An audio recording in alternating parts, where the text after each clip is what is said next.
noche de Así Somos también nos permite hablar de actualidad y hoy se conmemora una fecha trágica para nuestro país. El accidente, sí, de Antuco, la tragedia que el 18 de mayo de 2005 provocó la muerte de 44 conscriptos y un sargento en los faldeos del volcán Antuco. Luego de enfrentarse a una tormenta de nieve que hasta el día de hoy tiene discusión sobre si era correcto o no bajar. Claro. Cuestión que impactó al país. 10 años se cumplieron de la tragedia, varios portales de noticias publicaron notas y hay algunos datos que tengo en este documento que tienen relación al informe técnico que plantean algunos de sus responsables. Los puntos revelados por un informe técnico del coronel en retiro, Enrique Glofka, habla de evidencias fatales institucionales del ejército. Te cuento algunas. Uno, la marcha de los conscriptos no fue 25 kilómetros como se estipuló. ¿Sí, no? Nunca se supo en el ejército acerca de la distancia real. Solo que fueron entre 28 y 29 kilómetros. Ya. Hubo descoordinación en los mandatos acerca de la distancia a la que el pelotón podía llegar. No recibieron el informe de la ONEMI a tiempo que dictaba el frente de mal tiempo. Ojo con eso. Una vez más. Exacto. El documento llegó cuando el grupo se encontraba subiendo el volcán. Ah, bueno. O sea, bastante tarde. aquí hay alguien que tiene que responder. La indumentaria y vestimenta de los jóvenes era precaria, atención con eso. No contaban con los elementos básicos para enfrentar el frío extremo en la zona de esas fechas. Veamos con mucha atención. Ojo con la declaración de Alexis Fuentes, que se dio en Mentiras Verdaderas un tiempo atrás, y vamos a ver la que te impacta con respecto a esta tragedia. Mira atentamente y opina con hashtag Así Somos. ¿Se cuestionó en algún momento por parte de cualquier persona? En clase, en la compañía, nosotros no, por lo menos. Ya. No escucha a nadie yo decir, por lo menos, quedémoslo o no lo haguemos, no. Ninguno, por lo menos ninguno de tus compañeros, ni tampoco de jerarquías. Porque nosotros, por lo menos, en la parte soldado, nosotros teníamos, o sea, si lo decían, vayan a tal lado, nosotros teníamos que ir. Entonces nosotros teníamos que obedecer la orden sin reclamar nada. Bueno, es algo que pareciera ser muy propio de la naturaleza del uniformado así aguerrido, digamos, ¿no? Como obedecer órdenes, claro, y callar. Exactamente. Y por otro lado, que pareciera que ciertos límites suelen traspasarse, ¿no? Es como frente a lo que cualquier civil común y silvestre, obviamente el sentido común te dice retrocede, ellos dicen quizá nosotros podemos llegar un poco más allá. Y ahí hubo el riesgo que definitivamente impactó al país. Tengo más datos en el documento, te los voy leyendo. Uno es que el sistema de comunicaciones no tenía estándar militar y funcionaba deficientemente. ¿Cómo? Eso es un cagazo. Gran cagazo. Tremendo. Pero O sea, no existe una línea de protocolo de, por ejemplo, revisar estos estándares, por ejemplo, una vez a la semana al menos. Y que cuando te pasa la tragedia te das cuenta de lo que te falta. No, porque además, ¿cómo podéis ser tan organizado para algunas cosas, hacer todo como al pie de la letra y no tan cuadrado? Claro, tan cuadrado y no tener normas de seguridad tan básicas como el criterio de decir, independiente de que nos haya llegado o no, estamos viendo las condiciones, estamos viendo que es mucho, lo que tú decías es importante, el tema de cuánto deberían haber andado y cuántos realmente al final anduvieron. No, además la contradicción de los datos. Que eso es lo que más impacta, porque te dan un dato inicial y después te dicen en realidad no fue así. O sea, ¿en manos de quiénes quedan los conscriptos? Absolutamente. Eso es lo que no hace pensar a 10 años la tragedia. ¿Dónde está la responsabilidad? Ahora, hay círculos de protección que están operando acá también. Se necesita, por así decirlo, blanquear las decisiones de la institución y por otro lado tratar de revestir esto como un humano accidente. Te voy a contar otro dato, para ver si coincide con tu perfil de teoría. Cereceda no recibió la orden específica no de marchar hacia el volcán. No fue solo la desobediencia del mayor, sino que no recibió un mandato directo de parar la marcha. O sea, fue de motu propio. Eso es lo que quiere decir. Perfecto. Salgo con los tarros entonces, en términos de decisión. Ahora, ¿no será que te dan esa información como para limpiarse las manos los que...? Veamos lo que dijo... Los responsables. Veamos lo que dijo Alexis Fuentes también relacionado a esto. Atención, por favor, en su casa. Para que se haga la idea a la gente, con la misma ropa que los ven a los soldados fuera cuando están libres, esa es la tenida que salimos nosotros, con la única diferencia que íbamos con unos cubrebotas de goma en los zapatos, en los bototos.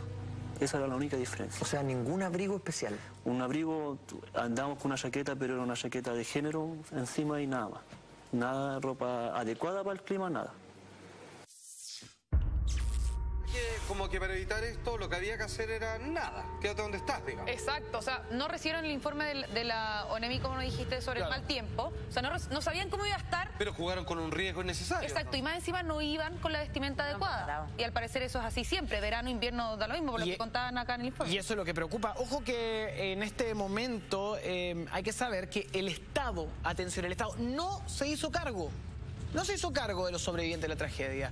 Es más, en una manifestación conmemorativa por el aniversario de este hecho fatal, Gerardo Muñoz, que es vocero y sobreviviente, atención todos, y un saludo a Gerardo, exigió una pensión vitalicia al Estado. Porque alguien se tiene que hacer responsable del riesgo. No es que sea una experiencia de vida así como así. Ellos vieron a compañeros morirse. Y quiero que vean... Y tuvieron que dejarlos atrás, man. Ese es el punto. La declaración de Alexis, mira. O sea, ustedes le vieron la cara a la muerte. ¿Lo vieron ahí? Sí. O sea, como si estuvimos con una pata adentro y una pata afuera. Exactamente. Lo dio la orden de ir a sacar todo lo que era madera. Todo lo que se pudiera quemar, se trajera. Hicimos una fogata adentro. Y ahí los dividimos en 3 grupos, en cada esquina, donde se estaban como más abrigados y más encerrados.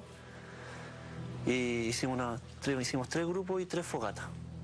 Todos los que estaban hasta ese momento pudieron entrar al refugio. Sí. No había que hacer turnos de algunos afuera. No, todos dentro del refugio. Teníamos que estar todos dentro sí o sí. Y ahí lo íbamos turnando. Prendimos la fogata, se ganaban 5 o 4 adelante que se pudieran secar un poco, un ratito, y de ahí lo íbamos turnando 5 más adelante y así lo íbamos rotando para que todos fueran pasando por frente a la fogata para poder secarnos. ¿La fogata que pudieron hacer, Alexis, era de proporciones o era un poco de fuego que alcanzó a prender? O sea, un poco sí, por hacerlo rendir, porque según el suicidio Chavarría teníamos que pasarlo casi el resto de noche que quedaba ahí. Y la orden era, todos lo secamos, todos lo refugiamos aquí y nadie duerme. No pudimos dormir en todo el resto de noche que nos quedaba. ¿Cómo lo hacían para no dormir? Porque luego de esa caminata, del cansancio, del miedo, de la incertidumbre, de las condiciones climáticas, o sea, lo que sobra es sueño. Sí, cansancio, harto cansancio. Pero ahí tratábamos entre nosotros mismos, los conversábamos, los amorreábamos para que no nos quedáramos dormidos. Porque con el frío, lo decía el suicidio, con el frío que nosotros teníamos en el cuerpo, los podía dar principio de hipotermia, si los quedábamos dormidos. O sea, en pocas palabras, los podíamos ir en los sueños. Bueno, la hipotermia o lo que le llaman la muerte blanca, el sueño blanco, que tiene que ver precisamente que en los grados de temperatura bajo cero comienzan a generar un estado de somnolencia y es en el mismo momento donde pierdes la capacidad de vigilia, es que una gran cantidad de tus propios sentidos comienzan a decantar al punto de apagarse y por tanto morir. Hay un dato, hay otro que es impactante. 2 de los conscriptos sobrevivientes se suicidaron. Sí.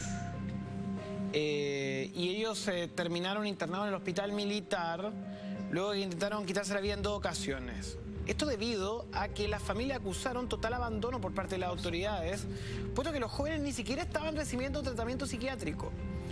Información también, porque esta historia es de fatalidad.